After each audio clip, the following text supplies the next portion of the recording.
Welcome in, race fans, to First Gear Network's broadcast live here at Talladega Superspeedway with the IndyCar Series round 4 of the season with First Gear Racing.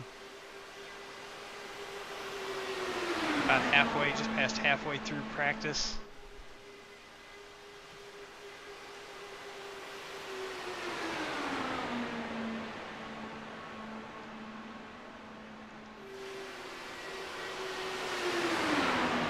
Smaller pack here of cars all together. They had a pit party a little bit earlier and had about say 12, 13 of them all together, and they made a few laps before there was some trouble, but it's going to be an exciting race tonight. We have so far 16 cars that have joined in tonight. High speed oval, super speedway. These cars are trimmed to the max.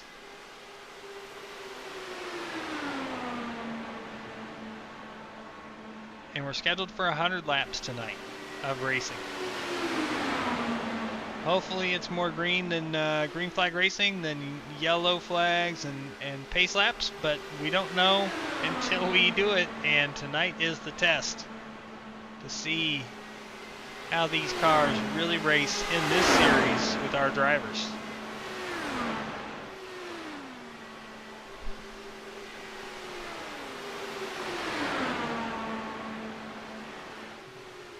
So far I've gotten to see a lot of, oh boy, and there they go.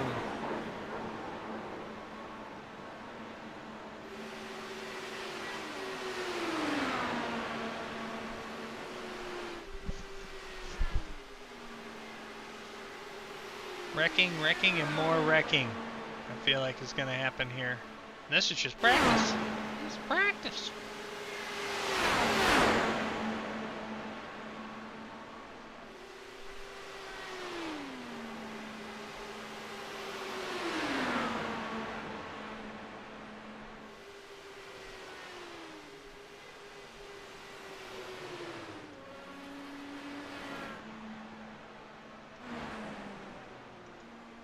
Everybody's kind of spread out right now.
Out some of our different camera shots here as we've got some time left in practice.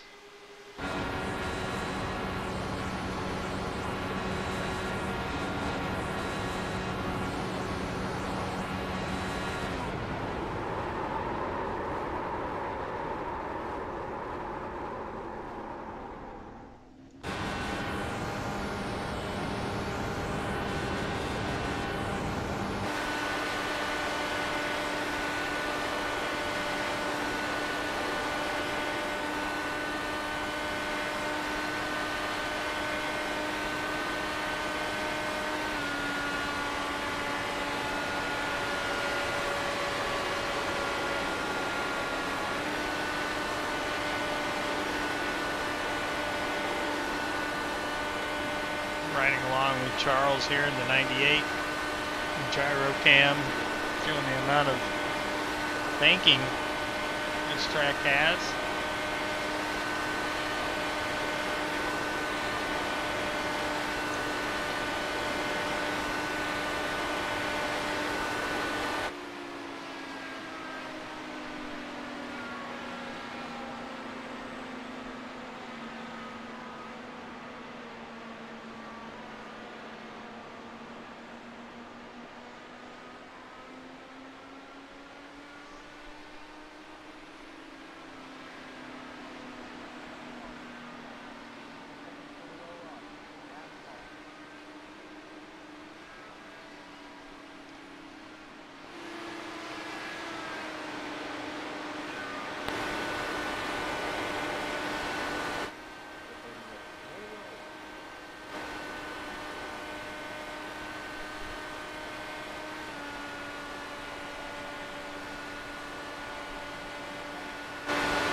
Looks like we've got a group of cars coming out on the track.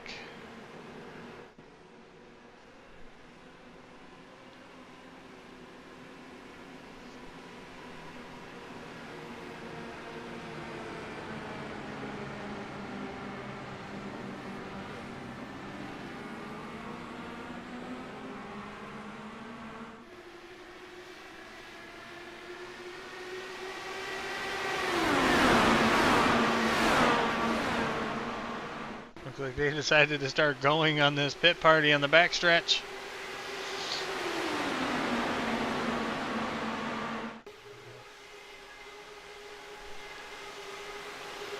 Guys are flying. These cars are so fast around this track. This is going to be crazy.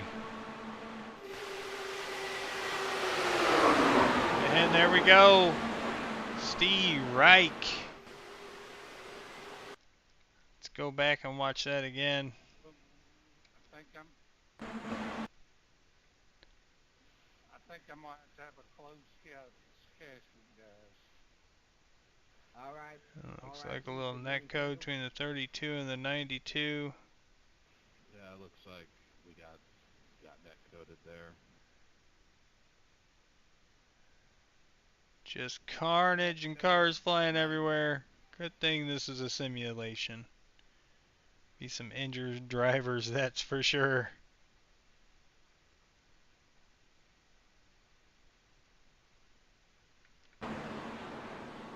Oh, jeez, in the pink car there, Todd Smith just tumbling.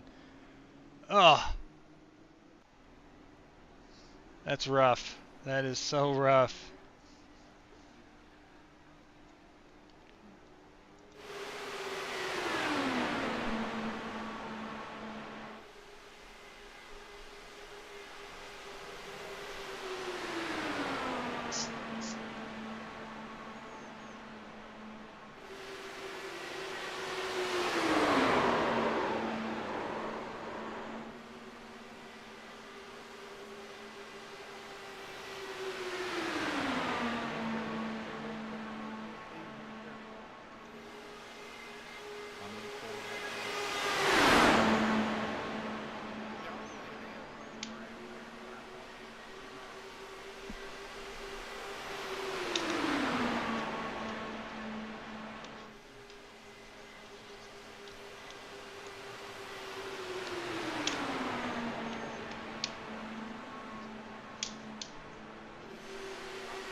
You know, we got about 3.5 minutes left to practice here before we get to qualifying for tonight's race.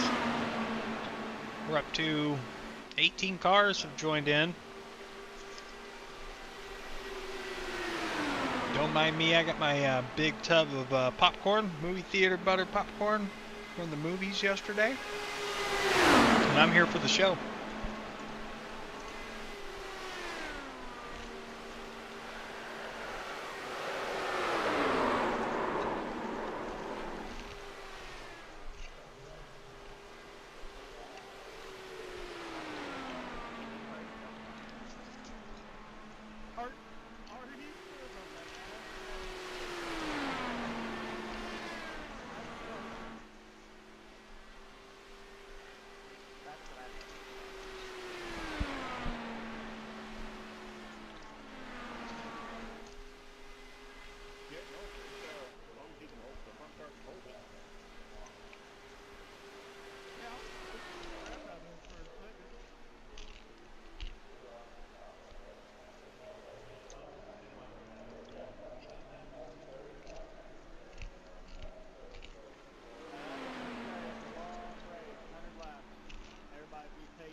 So those of you that are watching, we we usually have a little bit of fun, put an over under on how many cautions, but I think that's not what we're looking for tonight. What's the over under on how many cars actually finish the race on the lead lap tonight? So far we've got 18 in the room with a few minutes still to join. How many cars are going to finish on the lead lap tonight? I'm so glad I was following you for that. That was fantastic.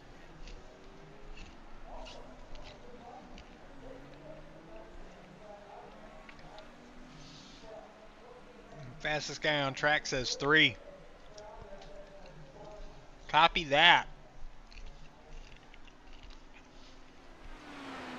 3 cars on the lead lap to finish the race.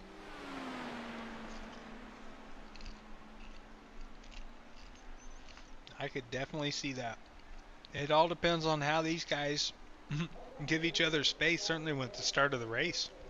The start of the race is double file. Restarts are single file. That's not so bad, but that initial start, double file, you're going to see a third lane take over. There's going to be 3 wide. If somebody makes contact in the front, that could catch the rest of the field. And with these cars, you can be in the air above another car and it net codes you into that car. So there's a lot of things that can happen to ruin a lot of drivers' days really quick. The 3 Rocky Top cars, he says. Well, just make sure you're in front of it or far enough behind it to not be caught up in the stuff tonight, okay? I think it'll be fine. It'll be fine. And that's it for practice. Ryan Hyatt just puts it into the inside wall to end practice session. Oh! There's, as the cars are getting pulled off the track, there was a little bit of fun there. All right. Qualifying session has started. Who's going to be the first one off the track?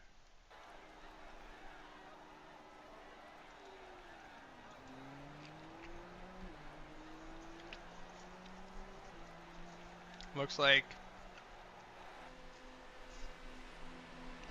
Mark is the furthest forward. Ryan Hyatt is also on track.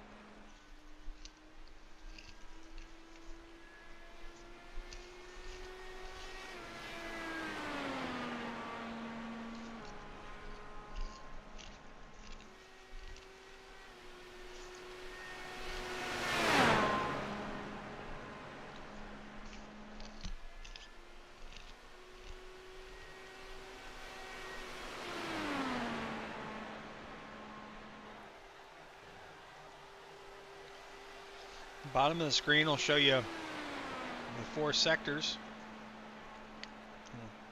2 sectors, sorry, I apologize. Just 2 sectors of the track. Kind of like we do in road course racing and stuff. This guy's come across the line.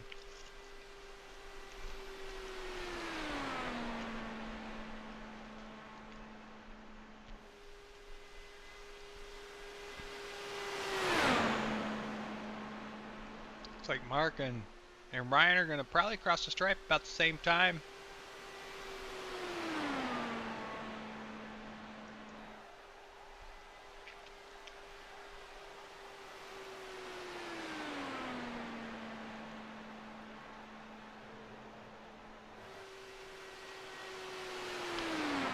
Mark with a 40.46, Ryan with a 40.65.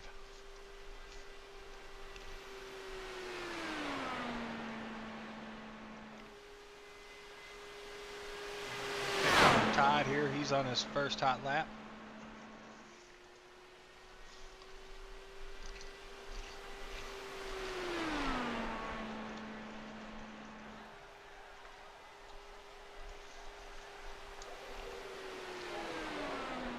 Here we go. Todd Smith jumps to P3 as Charles takes P1. Ryan Hyatt jumps up to P2.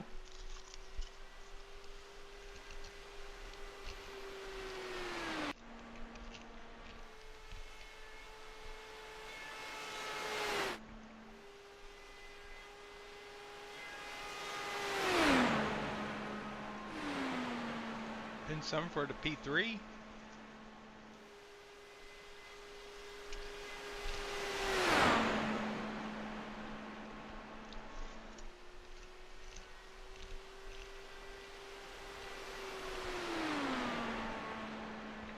See if Ben can do any better on this second lap. Down using the apron. Oh no! And it got him. That will not be any better. Todd jumps up to P2 on his second lap. Corey Kobe on his first lap.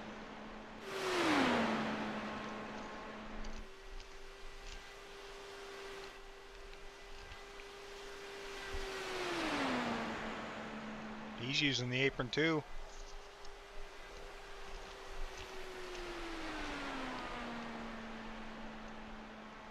P2 for Corey.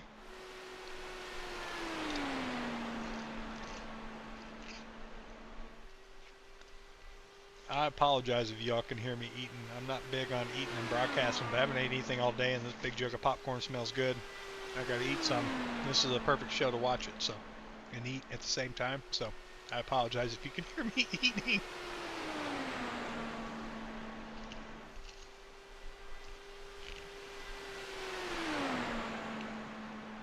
And Corey's back down on the apron, coming to the start-finish line to finish his second lap. Let's see.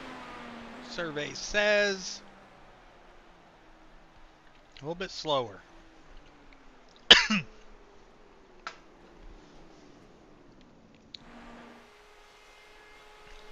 Joseph Klein, currently P7, coming around to finish his second lap.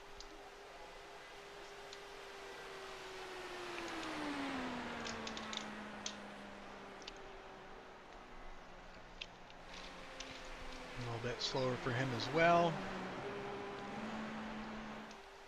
Corey Crandall coming around to finish his second lap.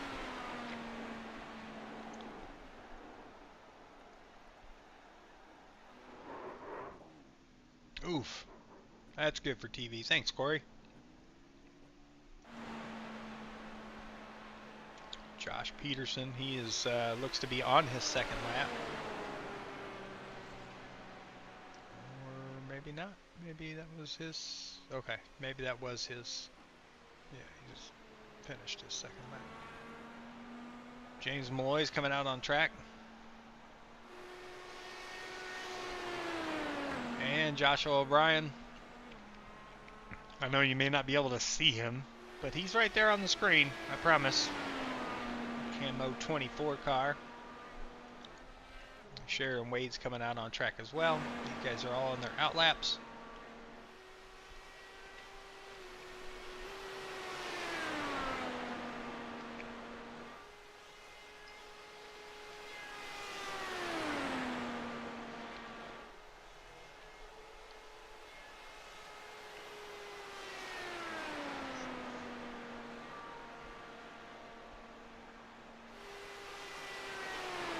Yeah. I had to get a camo joke in there. I'm sorry.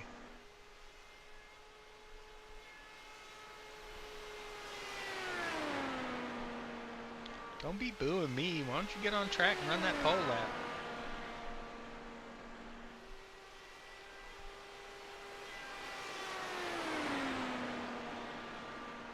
Alright, first of them to cross on their first lap will be James Malloy here. We're going to watch him come across the stripe, see where he pins his first lap.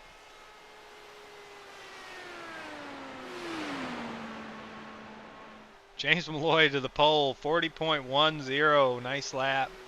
Josh O'Brien, 40.17 P3, and then Sheridan Wade across the line. Didn't time his lap. There it goes. It took it a second. Fifth. 40.2. As these guys are coming around on their second lap. Let's see if James can do anything more this lap. Can he better that 40.1?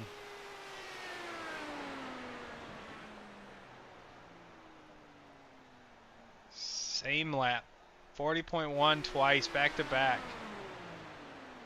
Josh O'Brien, 40.23, a little bit slower on the second lap. Sheridan trying to better that 40.21 on his first lap. Ooh, just straddling that apron.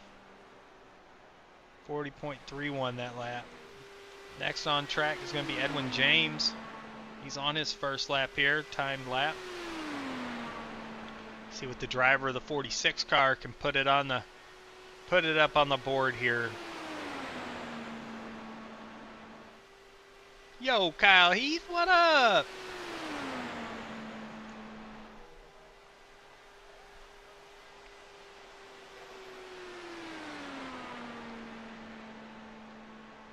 See, first lap for Edwin, 40.3. Backs it down. Says that's good enough. All right, we got the 60 on the track. It's the only one currently out there taking the green flag here. He's going to give himself just enough time for one lap. Let's see how smooth it is.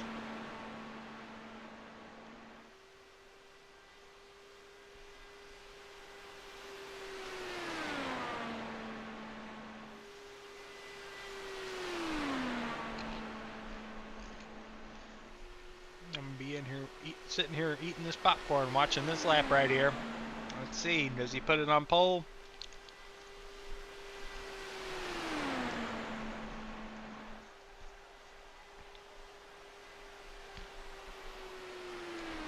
Survey says P9, 40.23.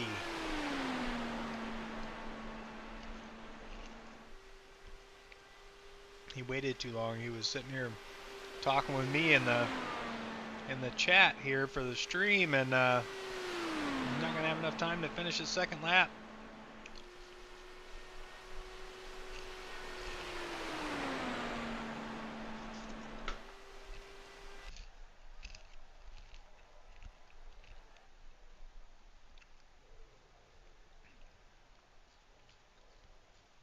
And that is that. That completes qualifying.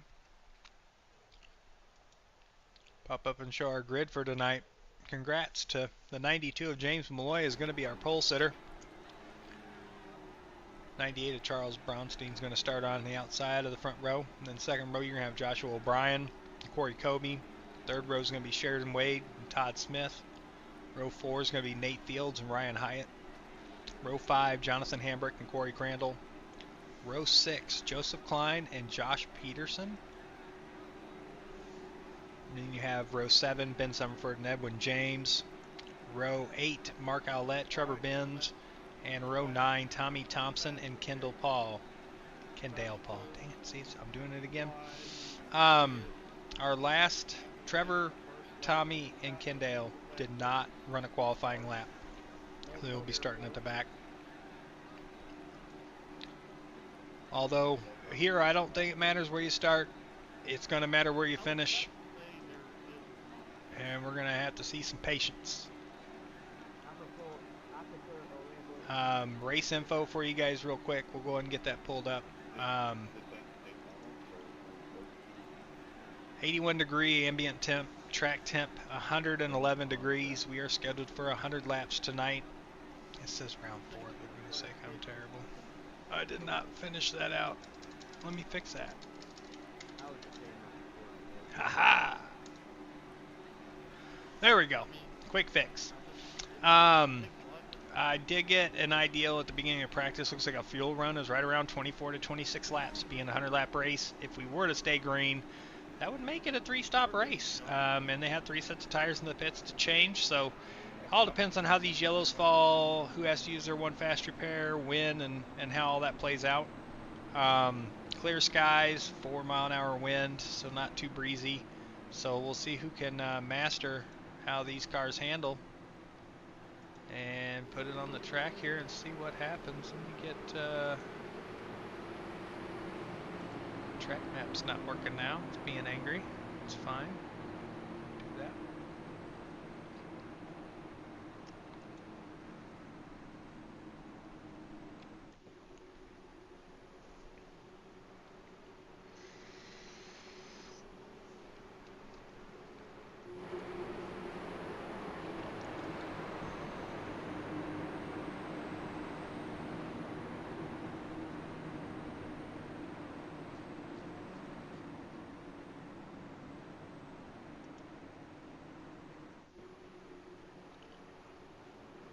Still waiting my track map to pop back up.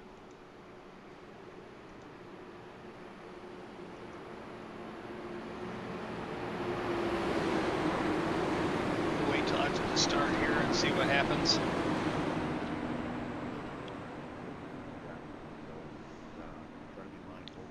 Alright, good luck to all the drivers tonight. And again, appreciate all you at home watching and along for the ride. I'd share my popcorn if I could. I think it's going to be a crazy race. I really think it's going to be a crazy race.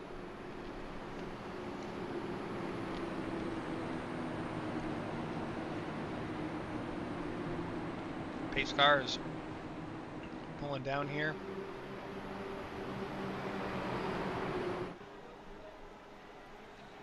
Waiting for the command, the green flag to come out. Ready, green, green, green. Green, green, green, here we go.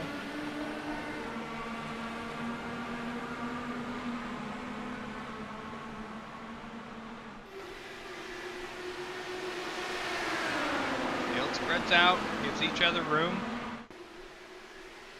Good clean start. As again we see James Malloy and Joshua O'Brien battling here. We're going to get in a little bit closer. Look at that. Sheridan Wade from the outside takes the lead in turn 3.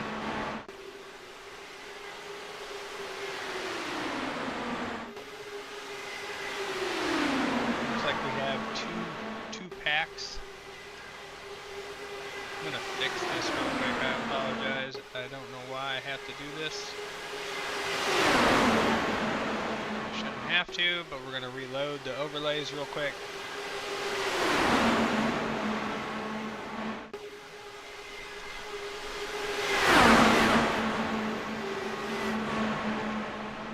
There we go. Alright, so now we've got 3 wide all through this first pack.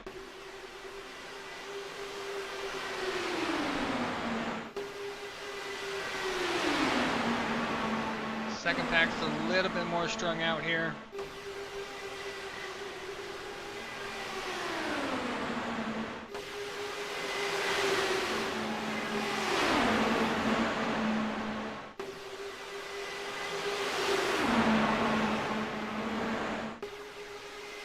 Ooh, bunch of weaving, bunch of wobbling.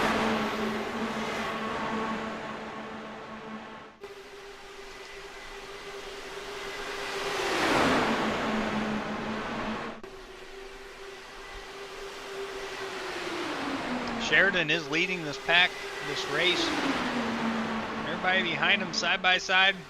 Yeah, a couple rows of 3 wide there. Looks like Joshua O'Brien looks to the inside here. Sheridan head off into turn 1 side by side for the lead. And 3 wide behind him. Momentum on the outside. Sheridan goes up to block it. Can't bump in these when you try. It gets the car in front of you really squirrely and it can break your nose. So these guys have to manage their runs. They've got to be cautious to not run over each other and really stick it. We see Jonathan kind of running it right up the middle.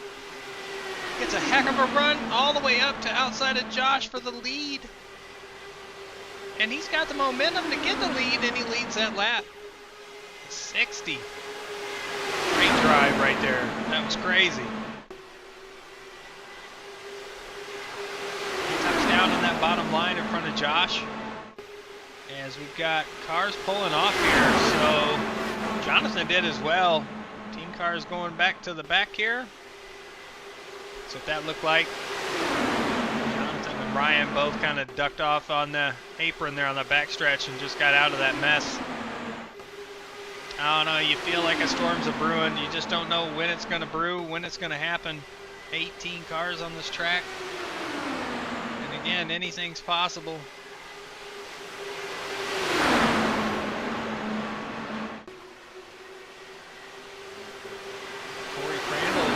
Right now on the low line. As Sheridan Wade's trying to get that momentum on the high side again. These guys staying separated from each other really when they're running like this. Trying to stay away from each other's dirty air and giving each other space because these cars can be twitchy.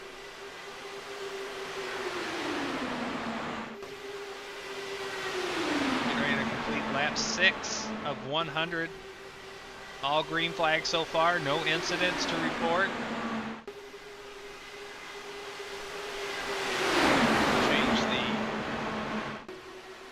Tower to the gap. And you can see right now we've got top 10 are all within a second. And then it kind of spreads out all the way down to where 18 still only Josh Peterson is 2.4 seconds out. It's not that far. These cars are staying together. I got my popcorn. I'm good. Rock and roll here.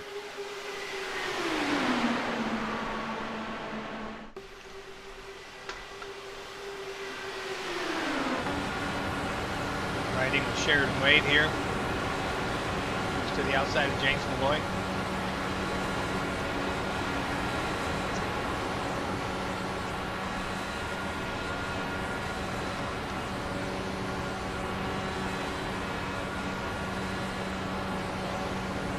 Looks like he's looking in his mirrors here. Looks like he's got the 14 of Joseph Klein right behind him.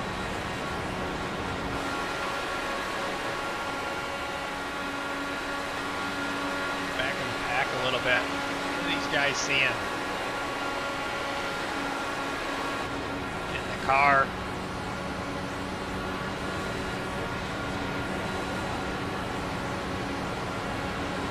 You gotta be real cautious with the throttle here.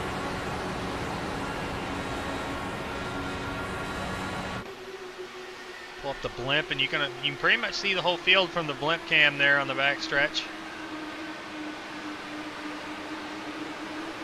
Again, that pack, the back 5 cars or so, pretty much just staying gapped here, staying single file somewhat, and just kind of managing. Even Todd and Jonathan now in front of Edwin are doing the same thing. It's a lot of laps to run side by side in an IndyCar end, but it can be fun. Our current leader is Corey Crandall in the 35 car. He's up 9 spots from where he qualified.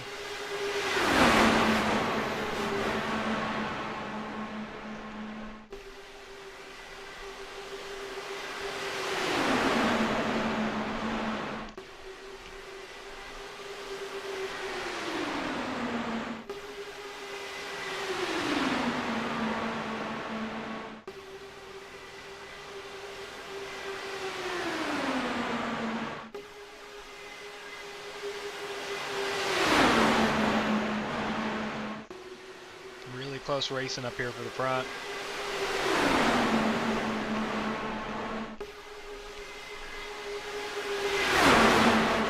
35 is still hanging on to it, but here comes Ryan Hyatt up the middle.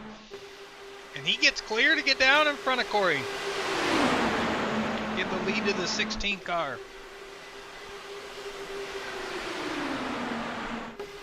Here comes Charles up to the middle, although he kind of clears the high side now. He might get in front of Sheridan. Nope. Oh boy, here we go. Corey says, nope, not done yet. Let me get back up here. Gets on the outside of Brian.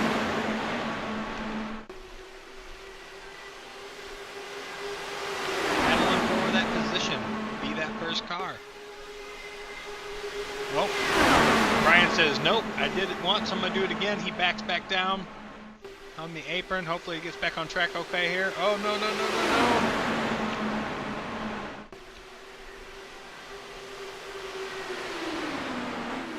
Sure he's okay. All right. That was a scary rejoin.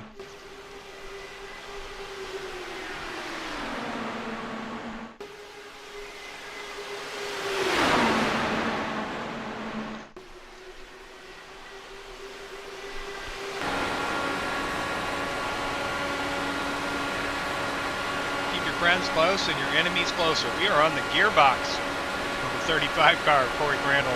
And there is the camo car, 24 of Joshua O'Brien, right behind him.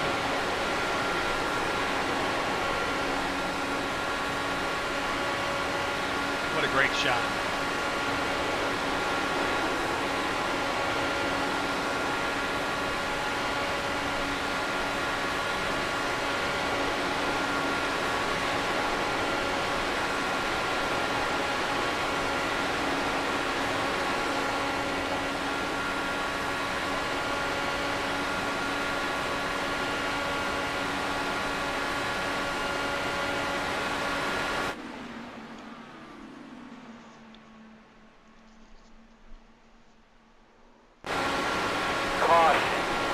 And there it is, caution's out, caution's out.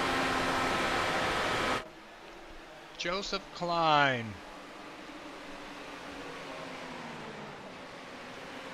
Seems to be the one that gets involved here.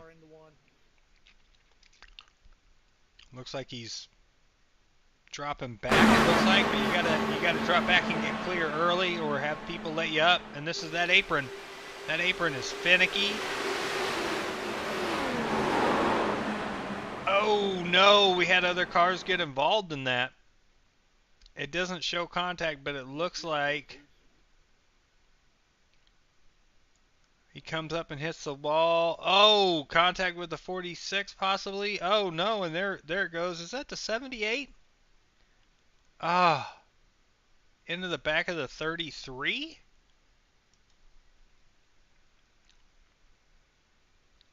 Oh man. What the fuck, man?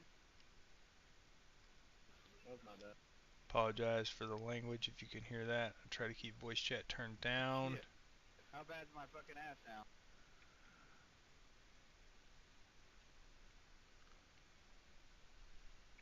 It looks fine, but it's hard to tell. See the 14 come up, try to catch it, and then it just snaps right when he Not really overcorrects. my time, but I guess it's okay.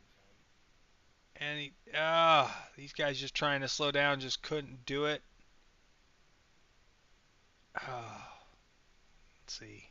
Is iRacing nice and correct that wheel for him, or does it leave it? Because that was a pretty hard hit. Looks like it must have fixed it. As we have, looks to be everybody but one coming down pit road.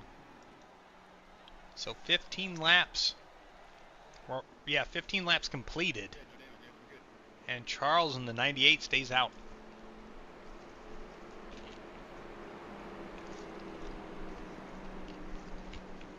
I mean, it's early. Might not be time for tires. I don't know.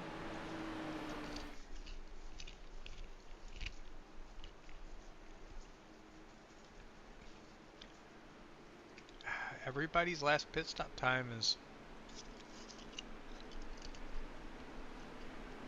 6.5 seconds or higher. I don't know, too soon to take tires or too early to try it. I don't know. but definitely worth it for fuel.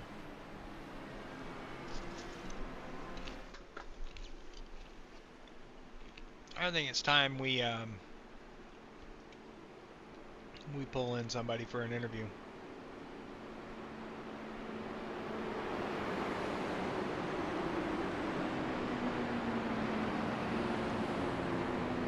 Edwin James is Jason in the booth. You got a copy?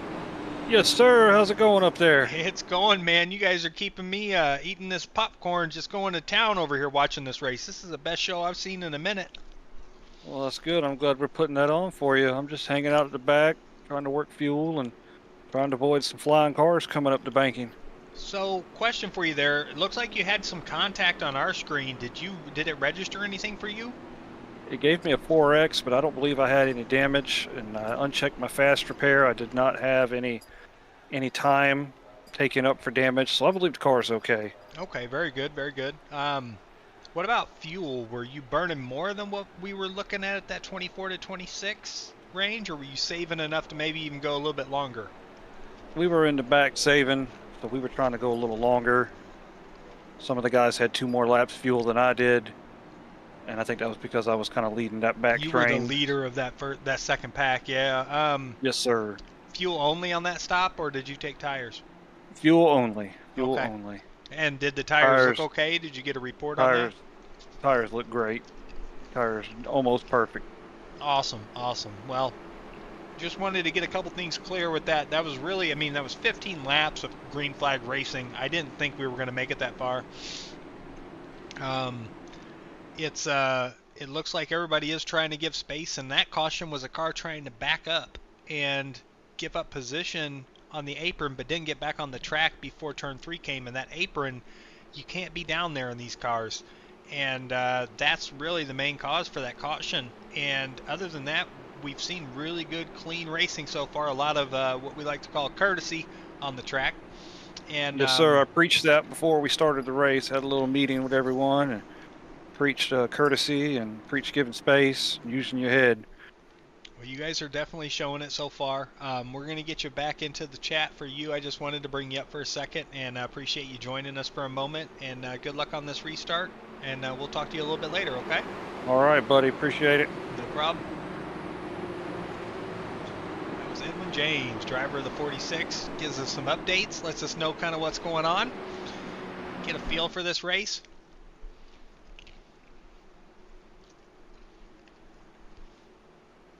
Now my assumption is that the 14 maybe had to tow, as he is currently 1 lap down. Looks like the pace car coming down this time. Our leader, the 98 Charles Bronstein, he has not been down pit road yet. He does not have as much fuel as the rest of these guys do behind him now. We'll see how this works out as we're coming around waiting for Barney to wave the flag. Charles leaving that high side open, not like it really matters here, the draft and everything.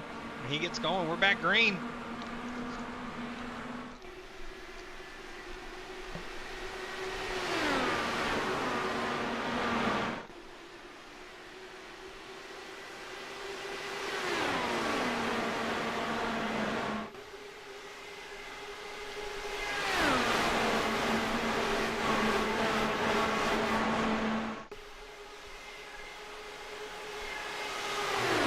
Definitely spread out a little bit more on this restart than it did the start of the race, but we are 2 wide for the lead.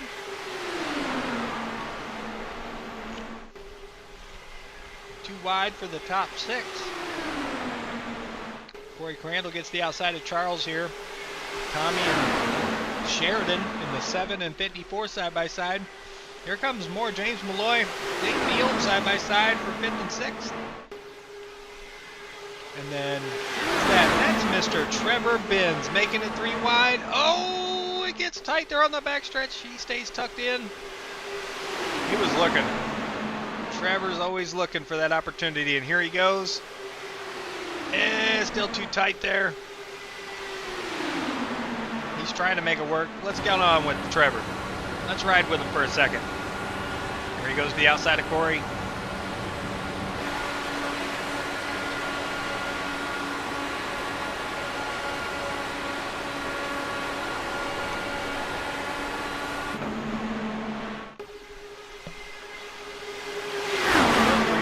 the lead. Charles on the bottom. Corey in the middle. Trevor on the outside. Nobody in the middle with Corey, and he is hanging up there all by himself in the middle. These cars and the way they work in the air. He's not getting dragged down from the cars behind him, not getting pushed, but he's able to hold his own in that middle with really nobody behind him. Now Joshua O'Brien is tucking up there, about to make it 3 wide, 2 rows deep. Josh jumps down on the low line.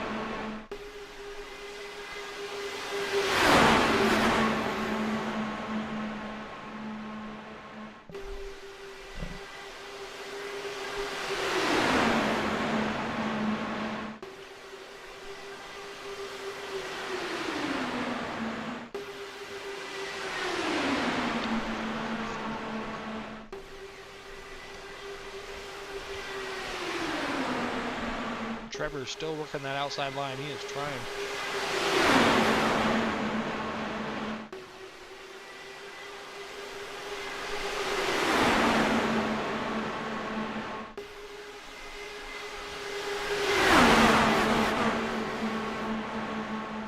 All right, guys, keep an eye on Charles. He's still up here leading. A lot less fuel than the rest of the field.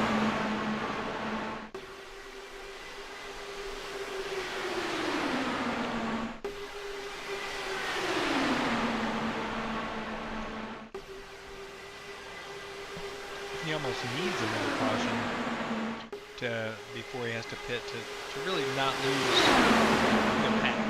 If he has to pit real early, that's going to be difficult to come back from without a yellow. Not undoable at this track, but just more difficult. As we were looking under yellow, pit road from on to off time was right around 38 to 40 seconds. Around here, it's right around 38 to 40 seconds. And you gotta have your slow down time and your get up to speed time, so I really think there's a good chance of falling a lap down to the field.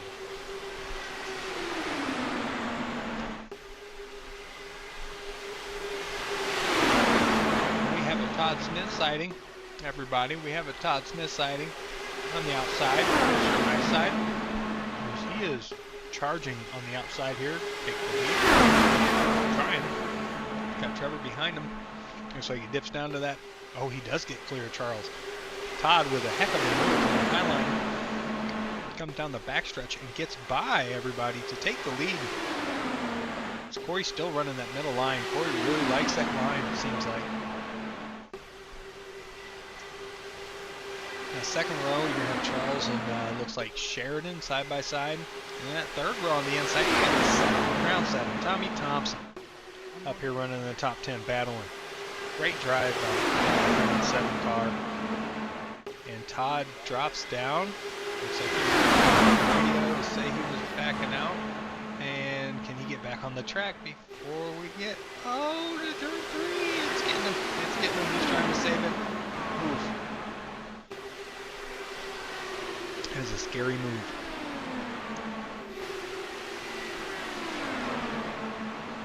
Such a scary move.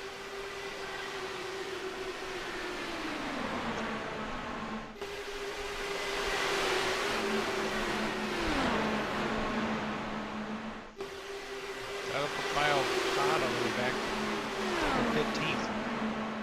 Currently looks like the only 2 cars behind him on the lap are going to be Edwin and Ben. They've kind of just stayed tucked in the back.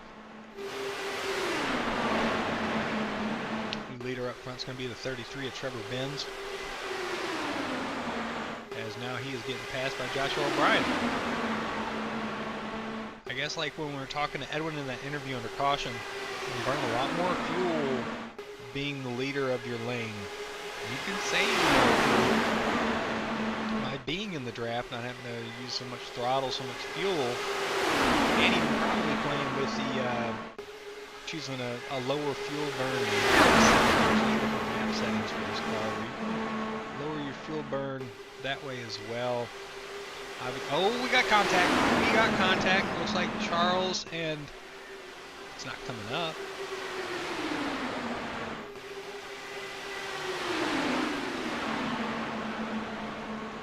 let's go back here and take a look at that real quick. It did not register anything.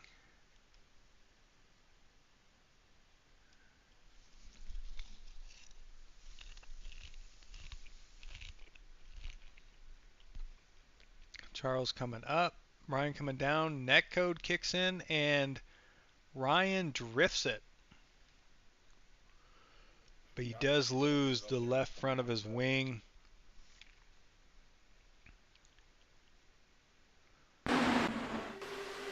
But the car is still driving without a left front wing. I don't know. I mean, clear as day on my end, maybe not on his.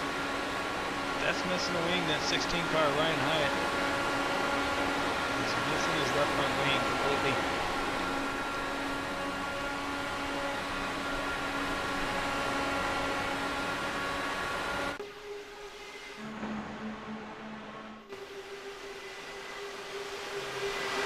Again, everybody in the top 17 here, all within 2.1 seconds. Joseph Klein, he's in the pack, just one lap down. And in IndyCar, you can't get your lap back by waiting for yellow and being the lucky dog. That rule is only for NASCAR. In IndyCar, you got to get in front of the leader before a yellow comes out and actually technically be on the lap to get caught back up with the pack. So we'll see how hard the 14 really pushes here. There's plenty of laps to go. We're at 70. We're coming to 70 to go. And we're waiting to see what happens with Charles here. I feel like with that caution, he maybe gained a few laps, but we're past the fuel window here unless he was super saving. We should see him on pit road here very soon.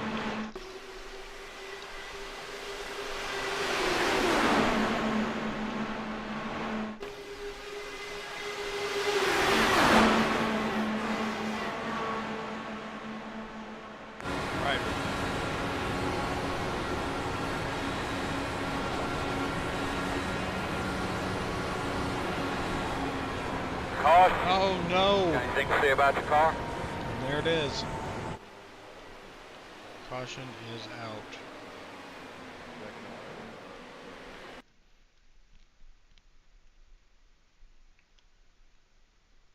I mean, I'm running downhill so you don't put me 3 wide into a crazy ass position. How the fuck did I do that?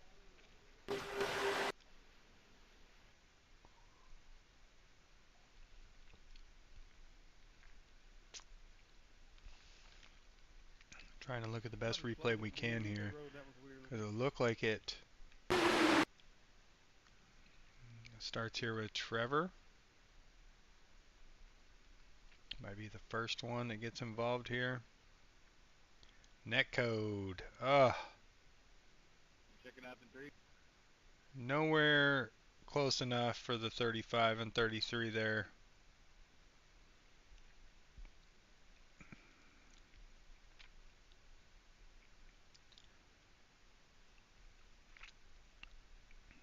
Oh my goodness. 16 goes for a ride. The 6.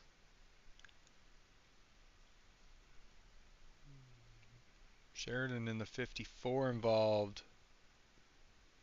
Just carnage.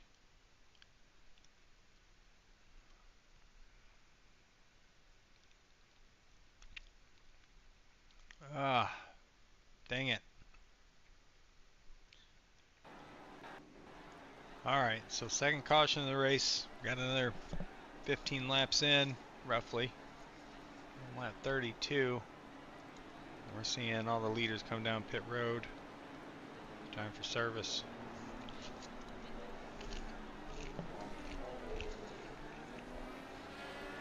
Alright, Charles, your strategy worked. You didn't have to pit under green. Some cars don't have to take as much fuel.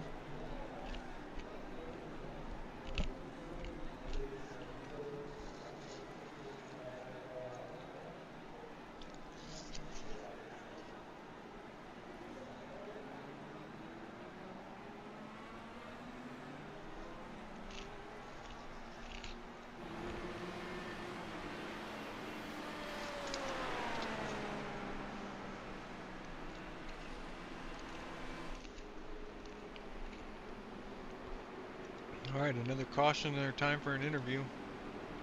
Let's pull Josh up here. Josh O'Brien in the 24. Josh, this is Jason in the booth. You got a copy? Yes, sir. Loud and clear. All right, man. 32 laps down. You're on lap 33. We've had a little bit of craziness now with a couple cautions.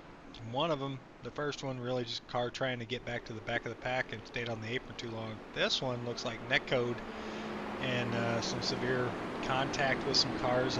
Started with the 33 and the 35 up there near the front. How are you feeling about this? How's this race working out in your plan so far for tonight?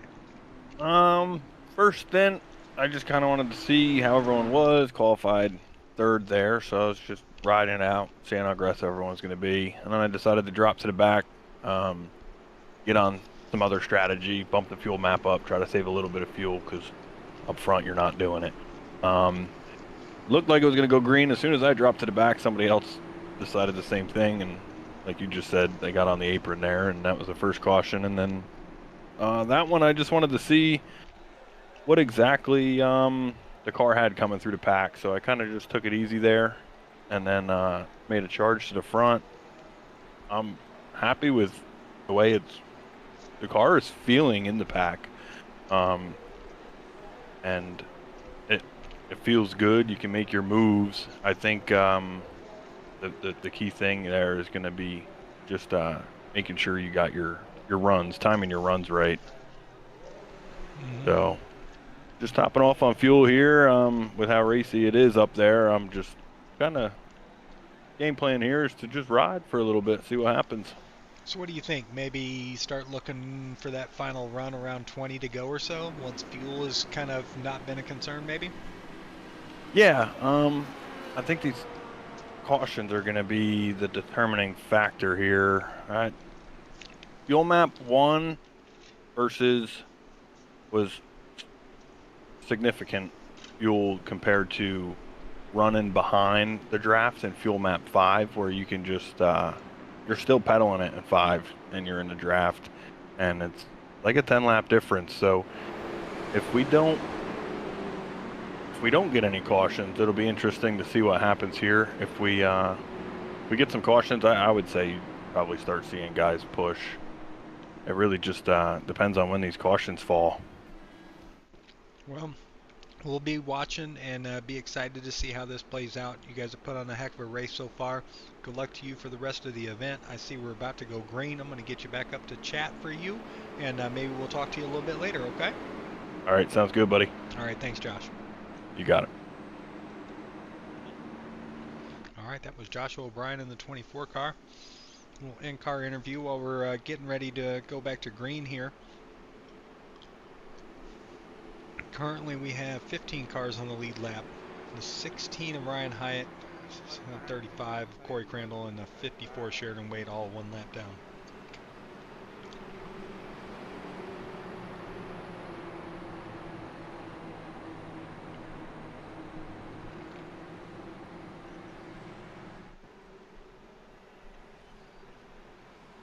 Green.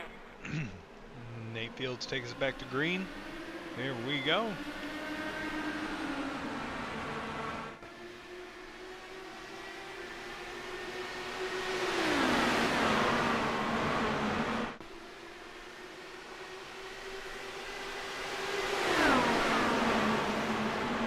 James Malloy gets to his outside.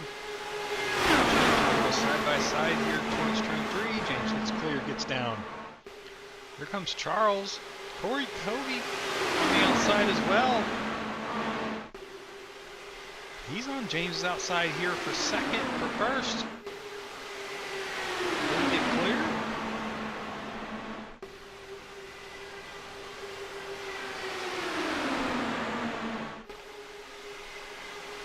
He does. Here comes Todd Smith. That outside line, you can get momentum.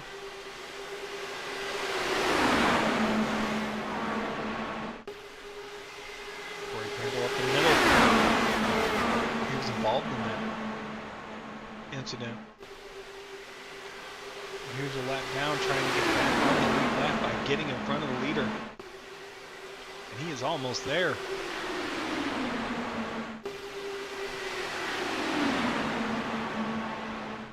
currently Corey Kobe is your leader, and Corey Crandall is just trying to get by him to get back on the lead lap in case there's a caution. And look at this, Sheridan Wade is doing the same thing.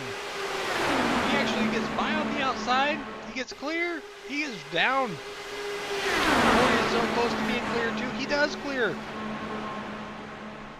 Sheridan Wade, Corey Crandall. Even Ryan Hyatt just got by as well.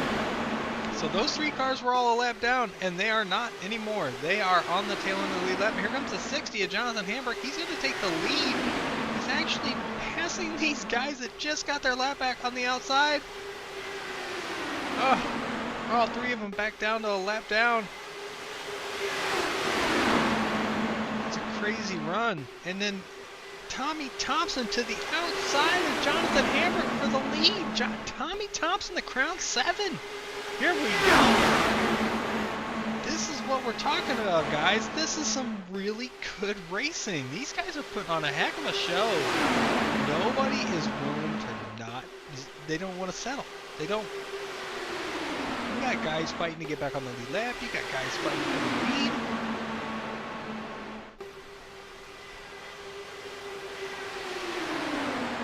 All right, just completed 39 of 100. We're still not to halfway yet. We've had 2 cautions. Currently have 15 cars in the lead lap. We've got 3 that are all lapped down that have been fighting to get back on the lead lap and stay up there, but it's been a battle. So we've got these 2 different battles going. These guys just want to be on the lead lap. They just want to get in front of the leader and be ready for a caution. The leader's like, no, we want to lap as many cars as we can. Some less challengers at the end of the race, but this is going to call for some hard-nosed racing as the 98 of Charles Bronstein is blinking there a couple times. Once again, hopefully his connection's not causing him any issues right now. We don't want to be going this fast and have blinking and warping involved. Network connection, or whatever it is causing it. It's not fun to be on track with when you're blinking. This is 3 wide, front row, 3 wide, in the second row. I mean, Jonathan's actually got a gap between him and second because the 3 cars behind him that are all side by side are all lap down cars just trying to get back by.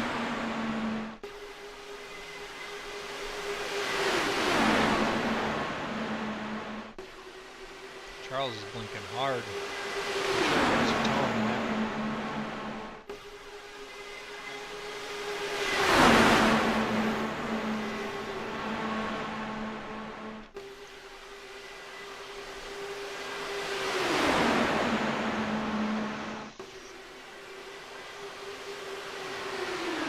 I see that a Go Tommy Thompson chant from earlier from Terminal Frost, and now CB says, let's go Peterson. Come on, Krispy Kreme number 6. Come on, Josh.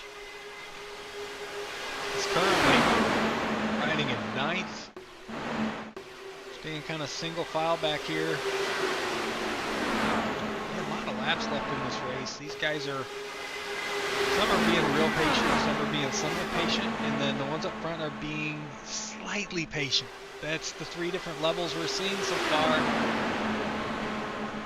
Between our contenders in this race is Jonathan Hamburg still leads, still got lap down cars surrounding him saying, let us by, we want to get our lap back.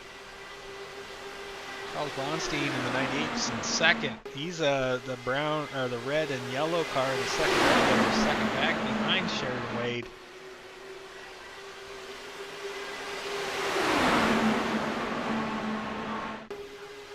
Well, Corey Crandall is on the outside of Sheridan here.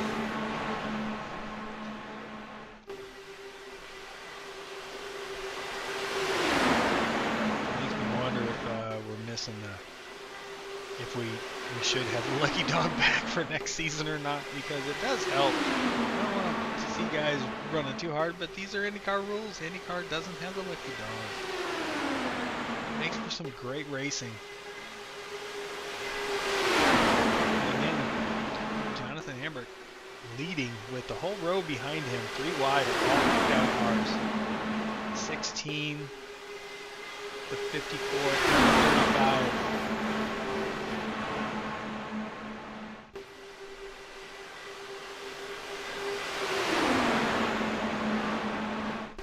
Now they're all kind of running double file here for a moment. These guys really aren't saving. I feel like they're really pushing. That would be my guess. Fuel save out the window.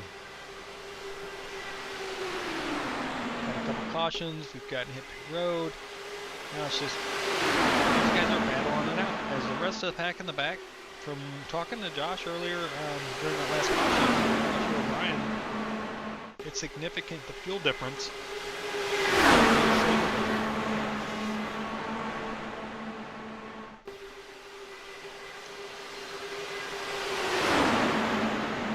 Todd Smith there on the high side, he came from a little ways back here in the past lap to just get a good run, and actually was leading there just for a moment down the backstretch. As he starts to fall back, nobody up there with him. I don't know, maybe that was by choice, just to kind of lay back. Just wanted to see what he could do.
Gets up in front of the 35. Now we've got all the lap down cars in the outside row in front of the Crown 7 to Tommy Thompson, and the 16 gets by in front of the 60. Looks like the 35 clears as well, but doesn't come down.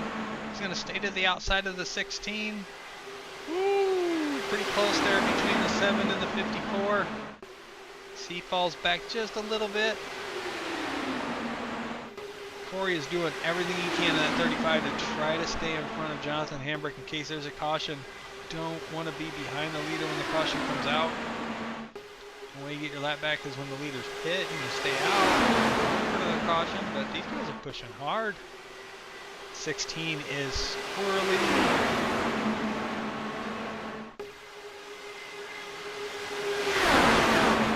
These guys are trying their darndest to get up there. And we can see Sheridan Wade there on the outside, third on the outside there. He is right behind Charles. You don't want to be behind these guys. You got to get by them to get out on the lead lap. And two of them are. Corey and Ryan right now are in front of the leaders. As we catch, it looks like Joseph Klein, his strategy, had to pit. So that has put him a lap down. Kind of what I was wondering with green flag pit stops. I don't know if we're going to watch the draft of the rest of the field here. You may have to hope for a caution right now. I'm not certain. If he did catch one, I mean, getting the wave around and not having a pit isn't all that bad, but he needs the yellow to really get back on the right strategy, on the right lap with these guys currently, and I don't think he's catching the pack. He might be, actually. My apologies. It looks like he's just in there. Still looking to see. The gaps are staying at the back.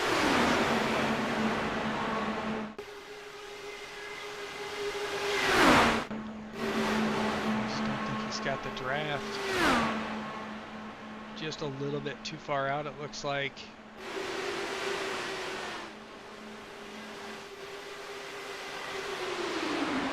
to the front of the pack here. Again, we're still looking at Ryan Hyatt and Corey Crandall are in front of the leader. The leader goes back and forth between the 60 and the 98. Johnson has it and then Charles has it. And Johnson has it and Charles has it. They're trading it back and forth behind these two tail of the lead lap cars that are trying to stay in front of the leaders. You know, maybe a little bit of prayer for caution. Hey, have something happen. Back on the lead lap, make a pit stop, get some fuel, come back on track, and be able to race for the lead again. You see that outside lane, Corey loses a little bit. He comes down a little bit like a side draft. And I know that's kind of the close racing that you feel like you got to do, but we saw how that went between him and the 33 earlier in the race in that last caution. They got a little close in that code and said, no, you're here, and pulled him in and caused wreck. So you gotta be careful of that neck code bubble, which isn't always there. You don't know when it's there. Just reflecting here, Joseph Klein is actually getting a run here on the field. So these guys kind of run their a little bit slower pace, it looks like. And yeah, Joseph Klein is definitely gaining a little bit here. So.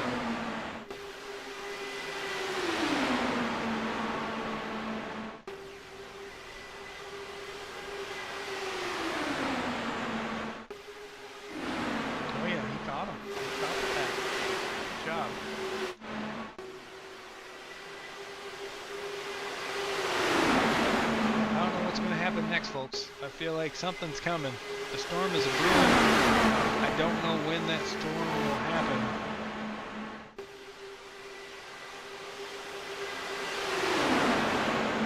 When the fuel run on these cars, when they get lighter on fuel, they get harder to drive. They get looser.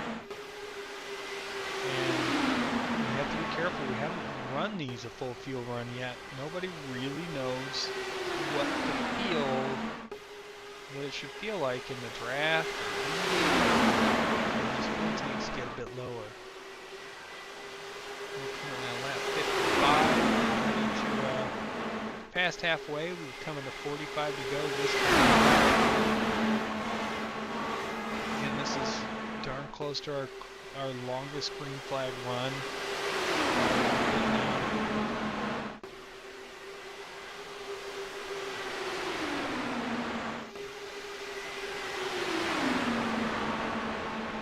Currently, that's going to put the 6, Josh Peterson, on the outside line is our leader currently. Let's go ride with Josh. How about that? Speed green. Our IR18 following behind these two cars that are on the tail end of the lead lap. He's battling back and forth with Charles Bronstein in the 98 for the lead. Using the runs when he can. He's trying to hover, kind of protect the middle and the high line. What's going to happen when green flag pit stops happen? How do these guys call these out? How do they work together to get on and off pit road? Looks like we got to get down to 2 and 4.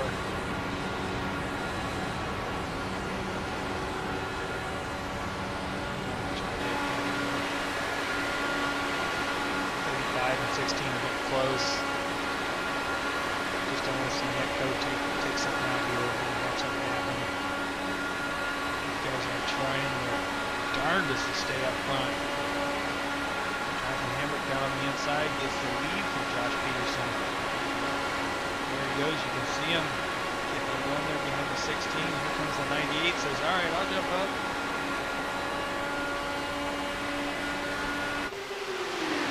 These guys are driving the wheels off of these cars. We're ready to complete lap 57, and 58 is the lap we're on now. Folks, 3 to go.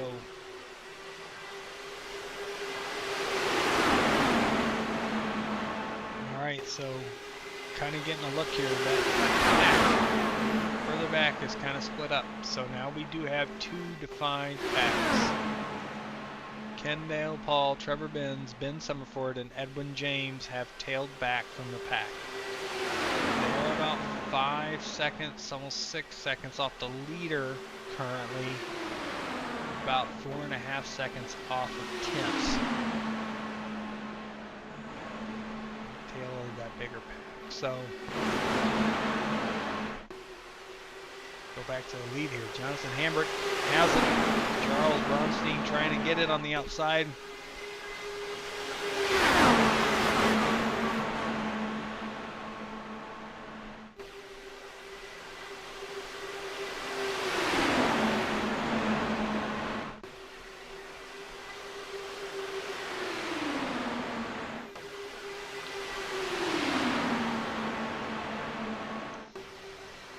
Corey gets down behind the 16. This is going to change things for these guys.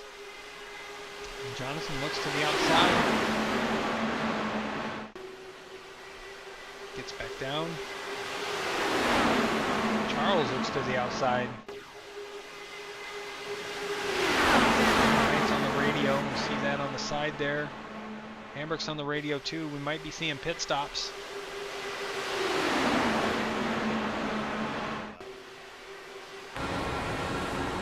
Out. Yep, here we go. Oh boy. Oh no, no, no. Contact.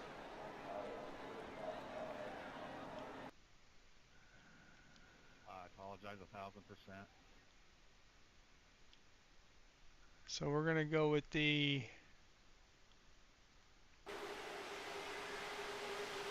looks like Ryan locks up, Sheridan locks up, comes across the nose. Ah. 6 evasive maneuvers. Everybody continues on, but oh no! What? I just was coming live here. The 16. Ryan Haidt comes off the track, turns off the pit limiter, and the tires just spin into the wall hard. Another spin. Oof. Okay, Ryan, that's not what we were wanting to see for him. Some tough luck. Get back up to the front here. Tommy Thompson was leading coming down pit road currently. Looks like a much more cordial line of cars coming down pit road. And follow this Crown 7 as he makes his pit stop with the 54, the 92, the 66. Looks to be on pit road as well.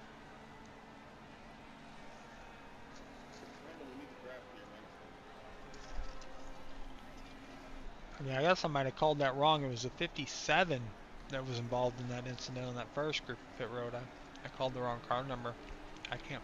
The cars get me mixed up every time.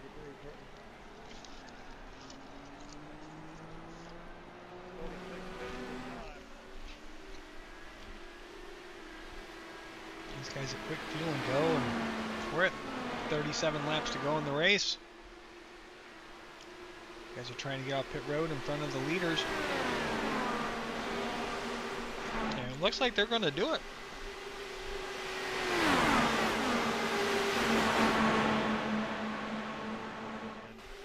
We just got a radio call. Looks like Joshua O'Brien might be on the radio calling for a pit stop. Let's find out here. The 24 car.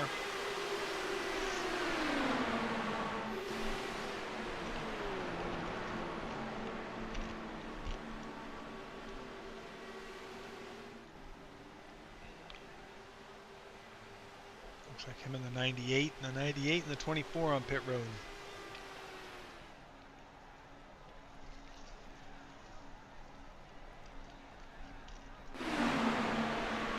Your friendly Canadian is in the lead. Mark Allette, the nicest man I know, out there leading here at Talladega in the IndyCars. Check out that 80 car, and he's coming to pit road.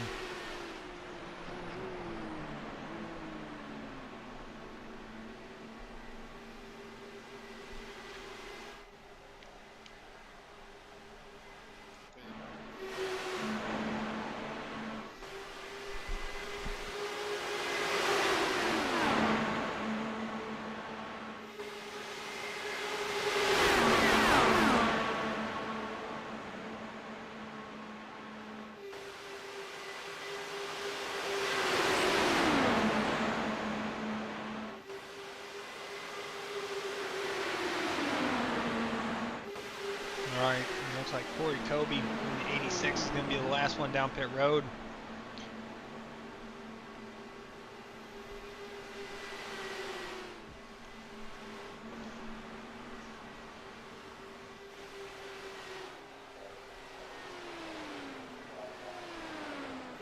So currently Tommy Thompson is leading the pack that has gotten their pit stops out of the way here.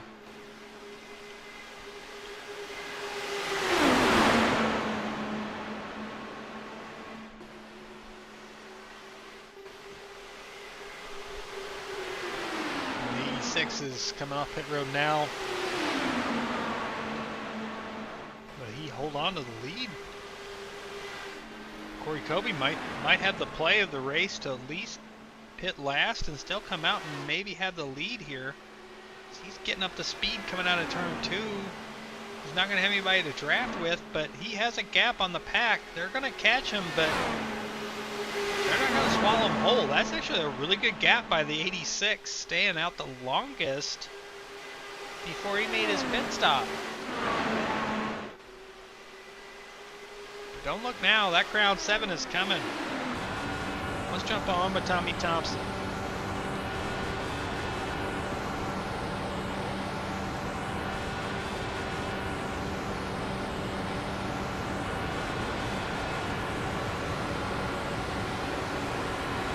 Battle for the lead. Let's see, does he get down? Does he get down in front of Corey? Yep, he will get down. Well, maybe. Not want to give it all up, but he's got Corey Crandall to his outside, who is still trying to get his lap back.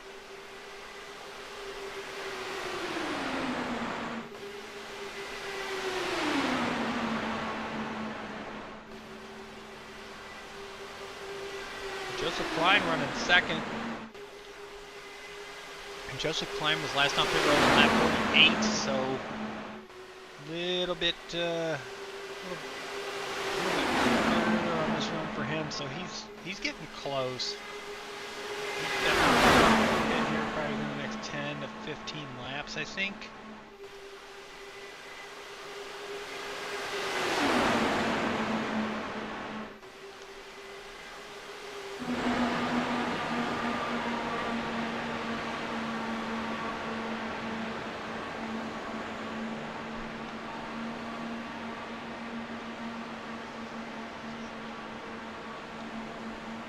Give a shout out to the First Gear Network blimp. They're giving us our beautiful shots from high in the sky. We have this heck of a battle between, again, Corey and Sheridan are a lap down, trying to get a lap back. And you have Joseph Klein and Tommy Thompson battling for the lead. Tommy is holding strong on the bottom there. Corey Crandall keeps trying to get a run to get by him. He just can't get around him to get in front of him. We're coming to 30 to go. 30 laps to go, folks. This race has run green a lot more than I expected. I don't think the carnage and craziness is over yet, but these guys have shown some really good driving skills in this long green flag run.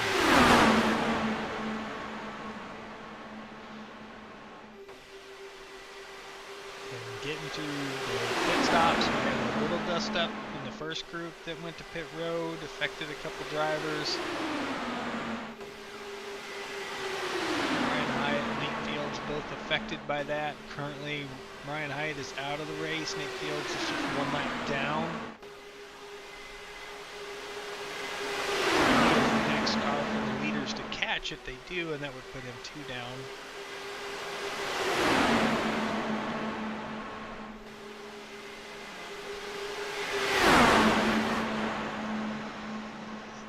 Go back and check with the other groups, see how everybody else is doing as this battle here for the lead and lap down, not lap down, continues.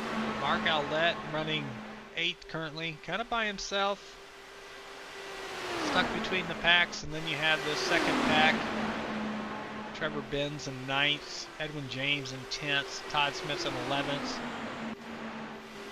and Kendall Paul is in 12th. So that's a small group of 4 that are slowly catching the 80. probably reel him in here in the next couple laps, and we'll have a group of 5. A little bit further back, you have the 32 of Ben Summerford and the 24 of Joshua O'Brien. And I don't know if that's just from pit in, pit out, or how that plays out, but these guys are a bit behind the lead. Currently only 16 seconds off the lead.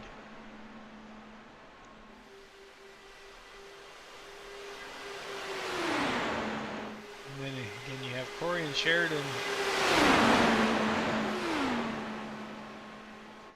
There's Nate, sorry. I went to Nate. So Nate's again in front of the pack, but not by much, and he would go 2 laps down if they catch him past him. Charles is still blinking there, we see. Tommy Thompson is still leading this race. The Crown 7 machine is up front and holding position, keeping these other guys. Corey and Sheridan are behind him currently. Corey's trying another run to get back on the lead lap. He's trying. It's just so hard. And he's out there by himself. These guys are trying super hard to get by.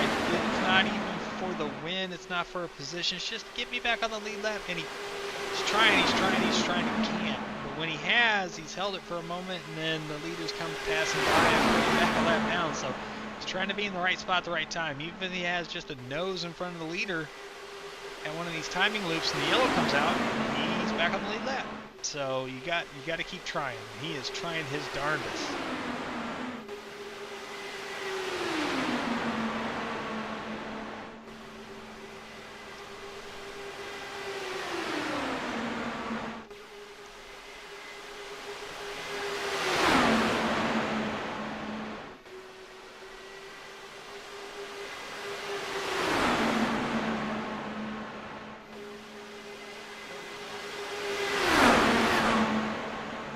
Tommy Thompson was on the radio there. I'm not certain what he was saying. He last pitted on 62, so he shouldn't have to pit yet. It's 25 to go, and he is coming to pit road. He is going to get it out of the way. Tommy Thompson with the strategy call here to drop in from the lead. He is the only car on pit road.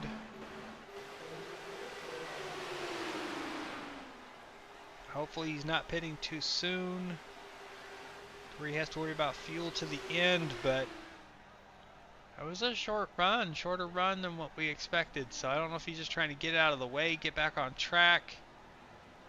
And here he comes off pit road. And it's the pit commitment line. There he goes. Back up to speed this time. Doesn't want to go a lap down, I'll tell you that much, because you see how hard it is to get that back, but everybody else has to pit. He's got his out of the way. Maybe this works. Joseph Klein entered pit road this time. Again, he had pitted earlier off strategy from being a lap down earlier and taking the wave around during that second caution to get his lap back, but being on a different fuel run strategy than everybody else. But this one put him to the end as well, so technically that worked out. He's just by himself like Tommy Thompson just did here. Early pit, get it out the way. Let's see how that works out. I'm still looking to see where's Joseph now. He might be in a little bit more trouble, at least time-wise. He's got to get up to speed here out of 2. Those leaders are coming fast. He may be able to get out in front of them here. I think that's going to work. Well played by the 14 car as well.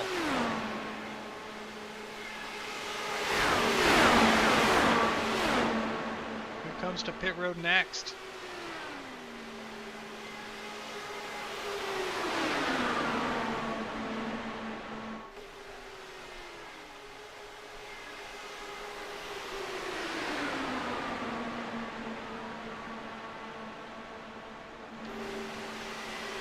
I think they're playing it right though. I mean, the 14 third car on the outside, Tommy's the second car on the inside. They're kind of trading back and forth, but they're behind the car, so they can save some fuel. Wait till these guys pit, and then push hard and try to make their lap that much better.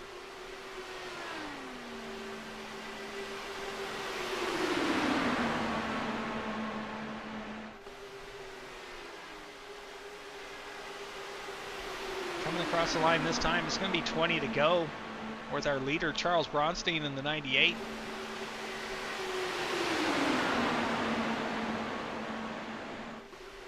The 6 of Josh Peterson and the 98, Charles Bronstein, side by side.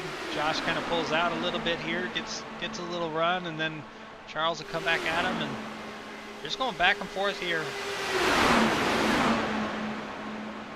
These guys are closing up on getting ever closer to that 57, Nate Fields, and again, Nate last pitted on lap 60. I don't see him being able to make it to the end on that. So definitely gonna have to see another pit stop from him. So he's praying for a caution, keeping him from running their lap down, giving him a chance to maybe find a way to get his lap back to contend for this race deal. But bad position right now for him is 19 to go.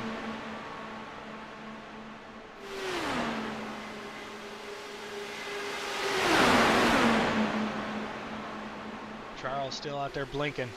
Scary. So now you have your top 5 are basically in this pack.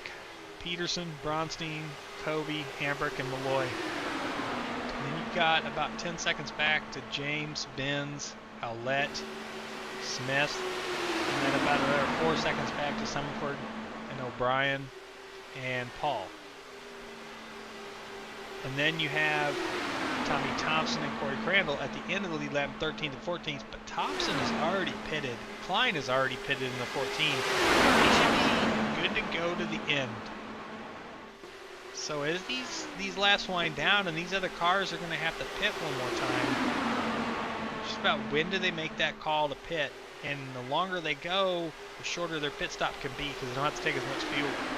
So there's a lot a strategy coming into this final 17 laps of this race, where I think we're going to see some interesting changes to the field as this plays out. The strategy plays out. We're going to see who made the right call, who made the best call, and then these guys, whoever that is going to fight hard for this win. This is a battle.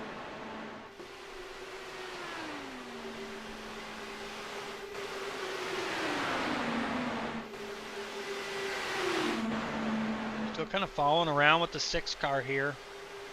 The 6 and the 98 keep trading the lead back and forth. They're getting a ride behind a couple of cars here. They're getting to save some fuel. Again, the 7 has pitted. He's made his bed. He doesn't have to pit again. The 35 been paddling since that second caution of the race to get back on the lead lap, and is currently on the lead lap at the moment, but he has to pit along with the leaders behind him. And then the 14 of Joseph Klein right behind these 2 leaders. He does not have to pit. He's made his stop just like Tommy Thompson. So when these guys pit, the 14 and the 7 should stay together somewhat, but they're going to have to push.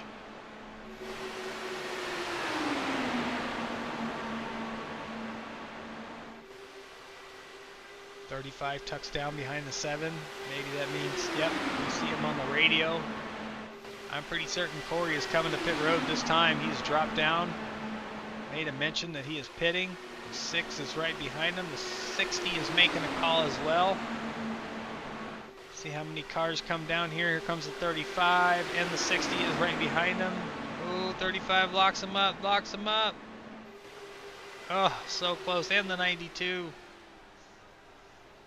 If there's no penalties there, that was a heck of an entry by the 35.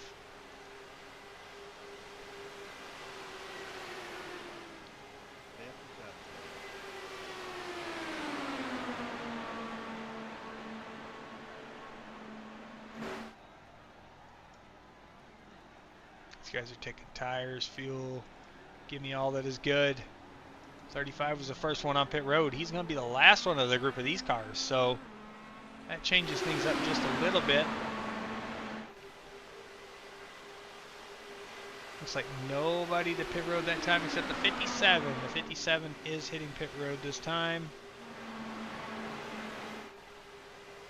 Again, he's a couple laps down now. Just could not get that caution to try to work his way back up the field and get a lap back. So, all right, leaders the 6th car, Josh Peterson. The car in front of him, the Crown 7 of Tommy Thompson. Last car on the lead lap, but currently he has made his pit stop, but he is 5 seconds behind the 60 and the 92, who have both already just made their pit stop a couple laps ago. So there's a gap. That's a hard 5-second gap between Tommy Thompson and James Malloy and Jonathan Hambrick. So right there shows you possibly the mover of the race made by those two, getting such a good on and off pit road, quick stops. May not see that get made up. But also, is there anybody back in the pack saving more? Malloy is on the radio, not certain why. Let's check in. Make sure everything's going all right here. We're dealing with Corey. All right, so as we check in here again, the 6 is the leader. 6, the 98, the 86. They're together there in that front pack. They all 60, 64, 66. Is Corey Kobe on a long fuel stretch here? On a, I don't know. Running 3rd, standing back. There's the 6 diving down.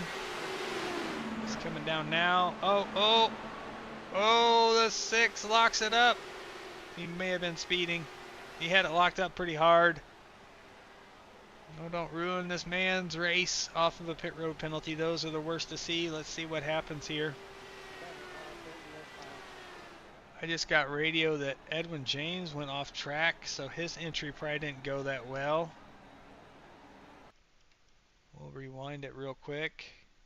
Oh, he went out and mowed the grass. He missed the cone and everything. Oh, he makes the commitment cone, misses the speed limit cone. That is going to be a detriment to his race.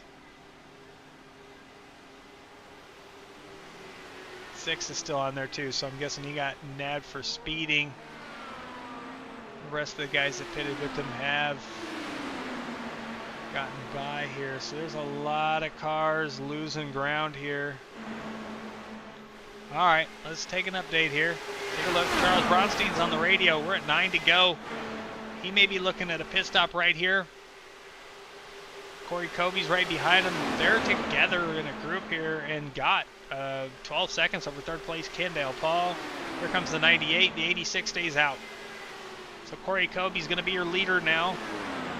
I don't know. Maybe he was saving fuel running in the back of that pack that whole time. Oh, we've got note that Edwin James crashed.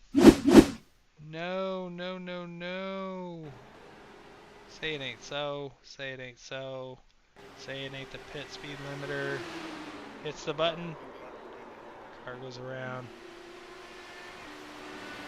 Okay, we didn't want to see that. Corey Kobe, still your leader.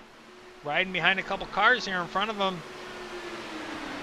Is he trying to make it to the end? Has he found a way to not have to pit? 13-second lead over Kendall Paul in 2nd.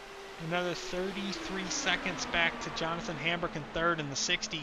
Is this a fuel run of the ages here? I did not see this coming. And so Corey Kobe last pitted on lap 66. Kendall Paul in 2nd, last pitted on 65. James Malloy and Jonathan Hambrick have made their pit stops on 86, and they are running 3rd and 4th. Everybody else is pitted for their last stop except for the 86 and the 78, and they're running 1st and 2nd right now. So we're waiting to see. We are coming to 6 to go.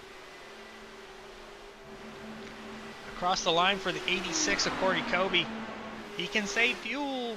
Turn that map up. Coast around behind these 2 cars that are pulling you along. Maybe there's a way this strategy works out. We're going to have a lot more than 3 cars finish this race too, folks. This has been an amazing, amazing race for First Gear Racing, IndyCar Series. First time coming to Talladega. This is only our 2nd season with these cars. This has been an exciting race. A lot of good, clean battles on the track. Some highlight wrecks, and if you like that stuff, but it's always a bummer to see drivers have bad nights, and certainly when it involves netcode, that's never no fun. And not even actually making contact. You get that bubble that just makes it happen, which is a bummer. So we've had a little bit of that. And I don't know, we're at 5 to go. If there was ever a strategy to play, Kendall Paul is on pit road, so he couldn't make it, and he pitted 1 lap earlier than Corey. So does the 86 have enough to just keep coasting along behind these 2 cars right in front of him?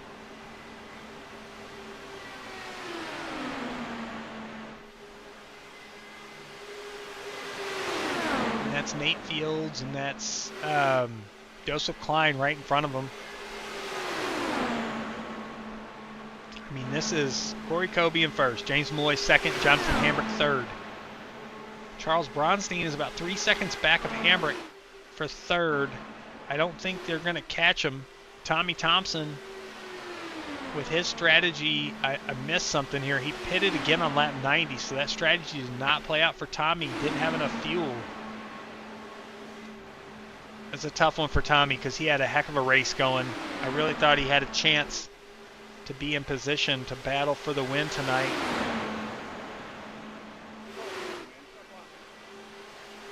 Hambrick and Malloy on the radio. I think it was Hambrick on the radio. 35's in front of him here. Fighting to the end to try to stay in front, I guess. All right, Corey Kobe is coming to pit road. No, he couldn't make it. He locks up the rears. I hope he got down to speed there. Oh, Corey Kobe has a pit coming to 2 to go. This is going to give the lead most likely to the 60. And he is trying to get through this pack. The 98's dropping back a little bit. Maybe Corey Kobe can get off pit road in time. Can he do it? Oh my goodness, this is going to be so close. Folks, I don't know how he just did this. He got on pit road, got the little bit of fuel he needed, and he is trying to get off pit road to not lose the lead, but they are coming. Does he come off with enough of a gap? We are at 2 laps to go. This is crazy. Look at the gap. He's got a gap. He's just got to hold on to it for a lap and a half. Right now it is 3.3 seconds in closing. That is a pack of wild cars coming. It equalizes at 3. Corey Kobe is pulling away. I don't know what happened. Jonathan Hambrick has to come to pit road. White flag is out. Corey Kobe is still in the lead. What just happened? What a move by Corey Kobe to make it all the way to lap 98. Pit for a little bit of fuel, and he is gone. He still has a 3.2 second lead over Charles Bronstein for second. And all these cars behind him are just a lap down. He is going to come out of turn 4. He's got these cars catching him quick. I don't know why they're doing this. Ooh, that was close. Corey Kobe is going to win at Dega. Congrats, Corey Kobe, on that. Well done with the strategy, sir. The 86 in victory lane. Charles Bronstein in second. James Malloy is going to come home third. Those are our top 3 that we get to interview tonight, folks. Joseph Klein, after being involved, the car that caused the first caution, comes home P4. Shout out to the 14 car. Great drive. Joshua O'Brien comes home 5th. Kendall Paul comes home 6th. Trevor Benz gets 7th. Todd Smith gets 8th. Ben Sumford gets a top 10 and 9th. And Mark Owlett, your friendly Canadian. Everybody loves him. P10 for him. Corey Crandall, after fighting all race to try to get back on the lead lap, is going to finish in 11th. Jonathan Hambrick had to make that pit stop coming to 1 to go. And that's going to put him P12. Sheridan Wade is going to come home P13. Josh Peterson 14th. Tommy Thompson 15th. Edwin James 16th as he tears some cars up. And Nate Fields 17th. Ryan Height is going to round out the field too in 18th tonight. Corey Kobe, our winner. Holy cow. I don't even know what to say, folks. That was incredible. What a race. What a blast to get to call this and broadcast this race tonight, as our top three will be getting in the booth here just in a moment. I'm going to get things rewound just a hair.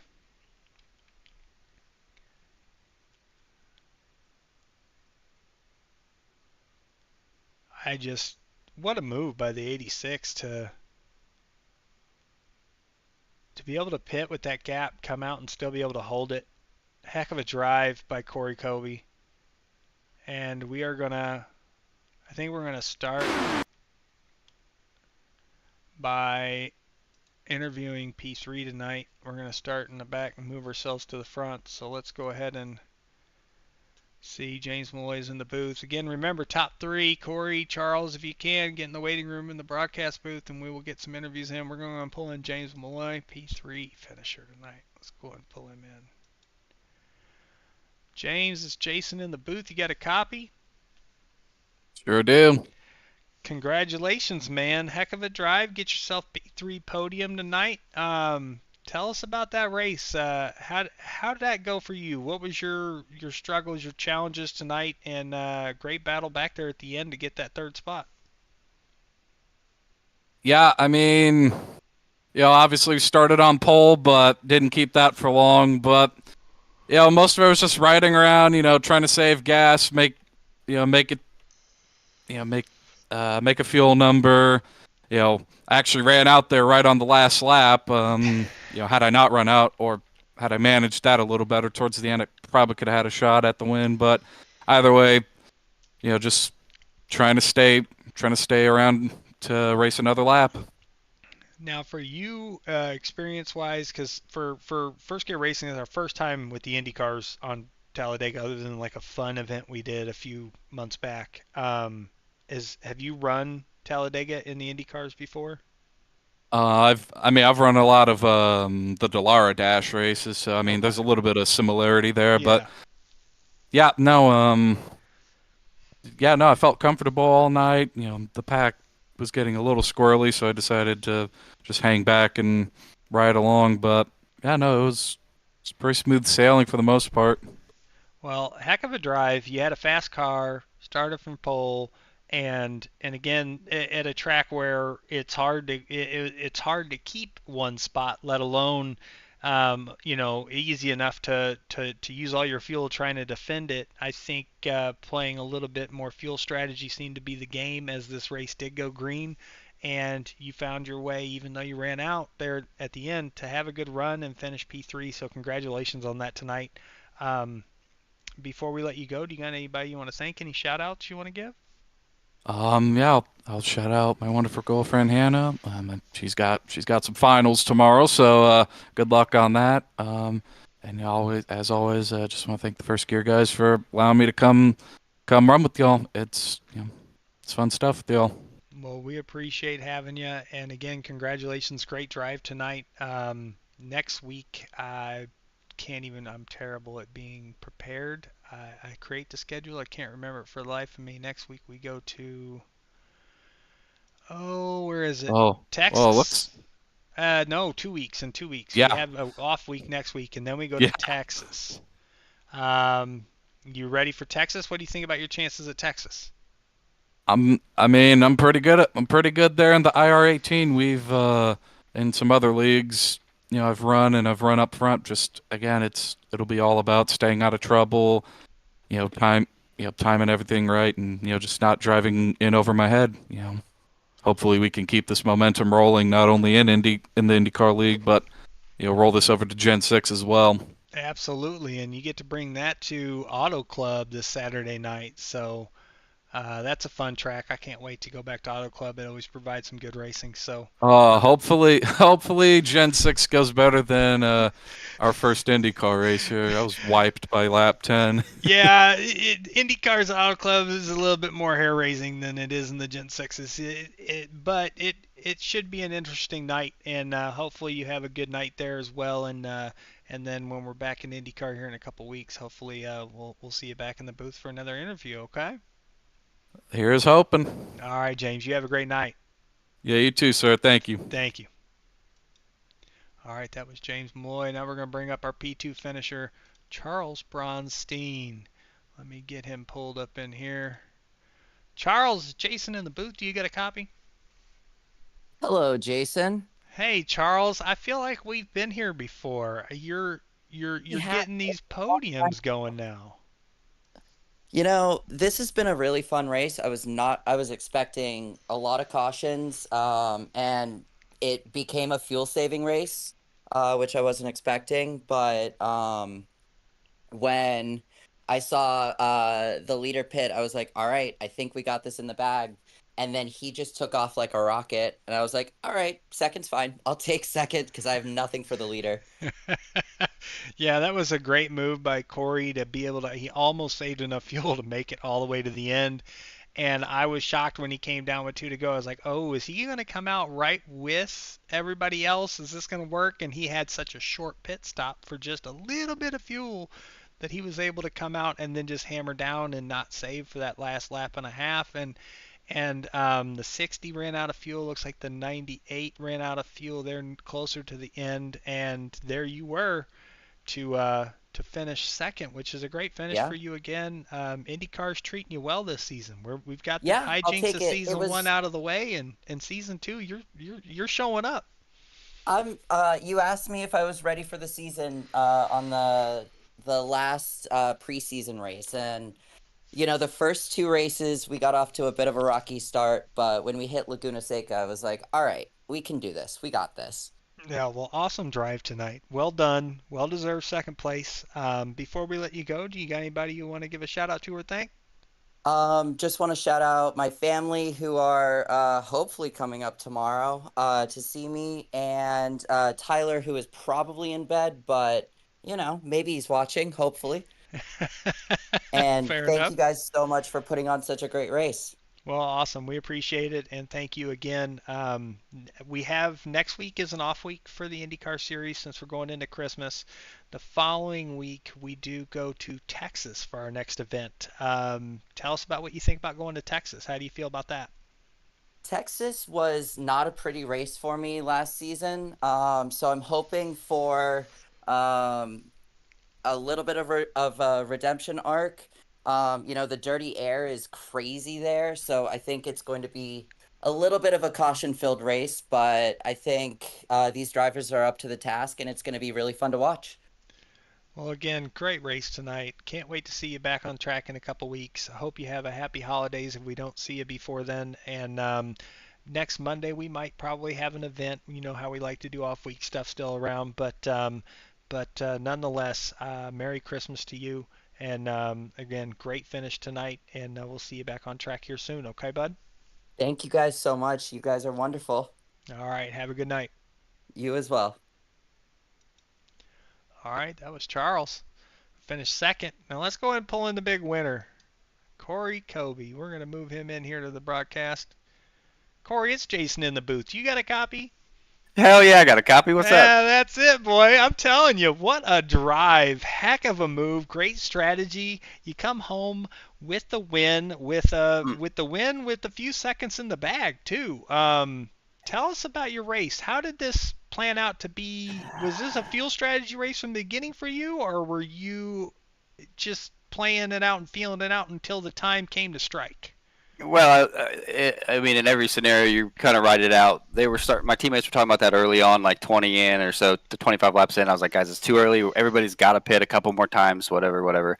So it wasn't on my mindset. But when we made it to a green flag stop, and then everyone got through the stop cleanly, I thought, okay, this field is even stretched out even more. We've shown that we can make a clean stop. So I was then at that point absolutely banking on one more stop. I knew it was going to be close. and was just save. I mean, all I could, assuming it was going to stay green, and it worked out barely. I was so tempted with like 2 to go. I didn't know if I was going to stay out and just like run it out and coast. Yeah. But I'm really trying to gain points, and I'm focused hardcore on gaining points since I missed that race, and I didn't want to run out of fuel and then finish last on the lead lap. So I last second decided get a splash. I knew I had an advantage in the previous pit stop, so I knew I'd have an even bigger gap with just 2 to go, and it literally worked out how my mind thought it would. Well, that was well played. You had me at the edge of my seat the last 7 laps saying, is this man going to pull out a 34-lap stretch on a tank of fuel?